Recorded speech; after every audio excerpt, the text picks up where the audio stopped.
Les passionnés d'observation et d'interprétation seront servis cet été alors que le Parc national du Lac-Témiscouata peut à nouveau accueillir des participants sur son site archéologique. Les visiteurs peuvent participer à des fouilles publiques sous la supervision d'une archéologue professionnelle. On fait des fouilles archéologiques, des vraies fouilles archéologiques, c'est pas une simulation, puis c'est une fouille participative. Donc les gens, les familles avec des enfants de 10 ans et plus peuvent venir s'inscrire puis venir travailler avec moi pendant 2 heures. C'est sur un site paléohistorique véritable datant de plus de 2500 ans que se déroule l'activité de fouilles participatives. Ici, c'est vraiment un projet de recherche. On a un site avec une occupation autochtone, puis une occupation plus récente de la période historique.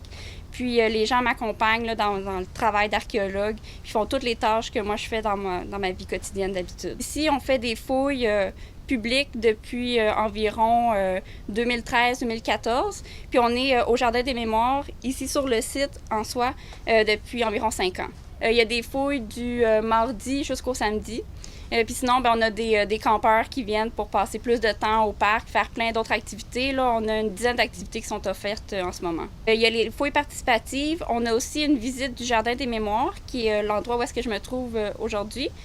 Puis ça, il y a des jeux, c'est vraiment éducatif pour les plus jeunes enfants. Je donne une conférence aussi, une fois par semaine. Je donne un atelier de taille de pierre que les gens peuvent faire. Donc, ils apprennent à faire des outils en pierre taillée. Puis il y a d'autres activités sur la faune, par exemple. Ici, on a beaucoup de pigargues. Donc, il y a une activité d'initiation à l'ornithologie. On a toute cette mise en valeur là, du patrimoine naturel aussi. Puis il y a des contes qui se donnent, donc c'est très varié. Pour les gens qui participent à l'activité, les chances de retrouver des objets sont assez élevées. Sur la station de fouille où est-ce qu'on est, on a trouvé des milliers d'objets jusqu'à date. Puis de ce lot-là, ça va de fragments de verre ou de clous. Mais on a aussi trouvé des outils en pierre qui datent de 2500 ans. Puis des outils comme ça, on en a environ une centaine jusqu'à date. L'outil par excellence de l'archéologue, c'est la truelle. C'est qu'est-ce qu'on utilise pour dégager les objets puis enlever le sol. Puis on va utiliser aussi un porte-poussière puis un balai pour être sûr de récolter tout le sol qu'on va sortir. Puis on va le mettre dans notre chaudière.